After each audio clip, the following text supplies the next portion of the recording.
దావీదు సౌలు కుటుంబం గురించి ఒకసారి మనం చూసుకుంటే, దావీదు కుటుంబం వర్ధిల్లింది, సౌలు కుటుంబం అంతకందుకు నీరసెళ్ళింది. ఇద్దరు ప్రభు చేత ఎన్నుకోబడిన వారు, ఇద్దరు రాజులే. ఇద్దరిని అభిషేకించిన దైవజనుడు ఒక్కరే. ఇద్దరి పైకి దేవుని ఆత్మ దిగి వచ్చింది. ఇద్దరిని సెలెక్ట్ చేసింది కూడా దేవుడే. అవునా కాదా? ఈరోజు మందిరానికి వచ్చేవారు అందరూ కూడా భక్తులే. ఎవరు భక్తులు? యేసు ప్రభు భక్తులే. కానీ వేరియేషన్స్ ఖచ్చితంగా ఉన్నాయని నేను చెప్పడం కాదు, బైబిలే చెప్తుంది. హల్లెలూయా.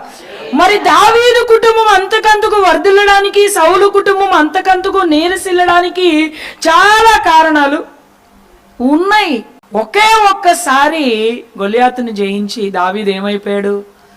రాజు అయిపోయాడు.